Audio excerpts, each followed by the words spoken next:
इसके बाद अब एक और बड़ा इंपॉर्टेंट यहाँ पे चार्ट है, उसको देखना है कि हमारे पास ये अगर डिस्टेंस 0 है तो ये हमारे पास डिस्टेंस लैम्डा है, ठीक है। यानी ये हमारे पास अगर 0 पॉइंट है वेवलेंथ का लैम्डा का, तो ये हमारे पास डिस्टेंस है लैम्डा। बिल्कुल इसके मिड में हमारे पास क्या होना चाहिए, वेवलेंथ लैम्डा बाय 2, ये पॉइंट लैम्डा बाय 4, ठीक है। लेकिन चलो उससे पहले भी एक और तरीके से समझा दूं। सबसे पहले हम टाइम पीरियड की बात करते हैं। वेव 0 टाइम से शुरू होती है, टी पे खत्म होती है, तो यहाँ पे 0 लिखा हुआ है, ठीक है, यहाँ पे टी लिख देते हैं। बिल्कुल हाफ में क्या हो जाएगा, टी बाय 2, ये हो जाएगा हाफ का हाफ, टी बाय 4, ये हो जाएगा थर्ड हाफ का हाफ, ये हो जाएगा 3t बाय 4। ये हमने कुछ पॉइंट्स मुख्तस कर लिए। अब इन्हीं पॉइंट्स को इन टर्म्स ऑफ वेवलेंथ देखते हैं।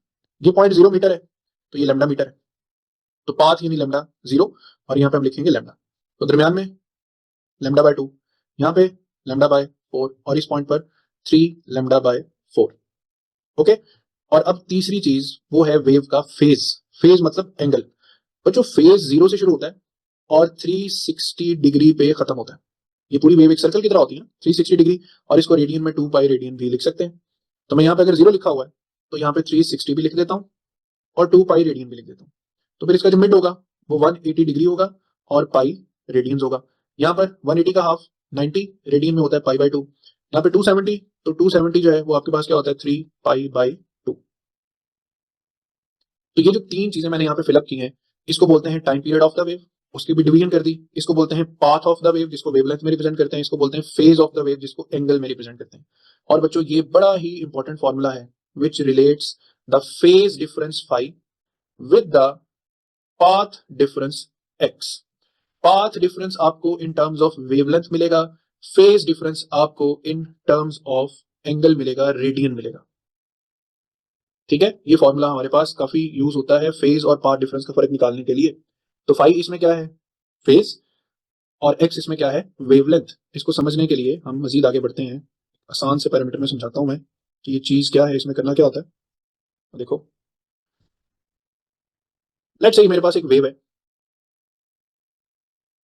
ये पॉइंट वेव का क्रस्ट है और ये पॉइंट वेव का ट्रफ है। कोई बच्चा मुझे बताएगा क्रस्ट और ट्रफ में डिस्टेंस कितना होता है। हाँ जी बच्चों, क्या ख्याल, हाफ लेमडा।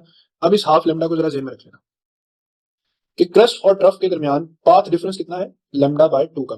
तो मैं अगर आपसे पूछूं क्रस्ट और ट्रफ में फेज डिफरेंस कितना है, तो कॉमन सेंस के जरिए हो सकता है मुझे बता भी दें कि ट्रफ नीचे को जा रहा है, क्रस्ट ऊपर को जा रहा है, तो इनमें 180 डिग्री का या पाई रेडियंस का फेज डिफरेंस है। लेकिन नहीं समझ आ रहा तो मेरे पास फॉर्मूला है, phi is equal to 2 pi by lambda into X. अब मुझे पता है कि ये दो पॉइंट्स एक्स डिस्टेंस यानी लैम्डा बाय 2 पर है, तो मैं एक्स को रिमूव करके यहाँ पे लिख दूंगा लैम्डा बाय 2। 2 से 2 लैम्डा से लैम्डा कैंसिल करूंगा तो मेरे पास फेज कितना आ जाएगा, पाई रेडियंस। कितना आ जाएगा, पाई रेडियंस का। तो क्रस्ट और ट्रफ के दरमियान बच्चों फेज डिफरेंस कितना होता है, पाई रेडियंस। क्रस्ट और ट्रफ के दरमियान पाथ डिफरेंस कितना होता है, लैम्डा बाय 2 मीटर्स का। अब मुझे बताओ इसकी अंडरस्टैंडिंग में मजीद बेहतरी आई कि आपने इस फॉर्मूला को कैसे रिलेट करना है,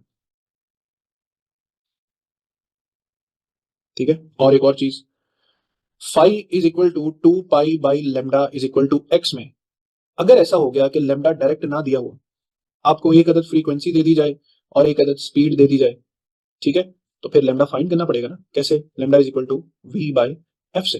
तो lambda is equal to V by F से जब आप इसको सॉल्व करोगे तो ये लैम्डा यहाँ पे आके आप रिप्लेस करोगे, फिर क्वेश्चन को आगे सॉल्व करोगे। फॉर एग्जाम्पल ये हमारे पास एक क्वेश्चन है कि 2 points in a travelling wave are 0.2 metre apart. तो ये उसने हमें एक्स दे दिया 0.2 metre, frequency 400 hertz, speed 320 metre पर सेकेंड, और पूछा है फेज डिफरेंस। तो फेज डिफरेंस मुझे तो पता है कि formula 2 pi by lambda into x होता है।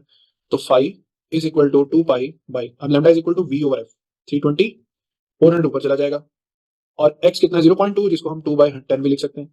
तो एक जीरो से एक जीरो कट हो गया, 8 4 जा 32, 8 5 जा 40, 2 5 जा 10 हो गया, 5 से 5 भी कैंसिल हो गया, 2 2 जा 4। तो ये कट कटा के हमारे पास जी पाई बाई 2 रेडियंस आंसर बन रहा है।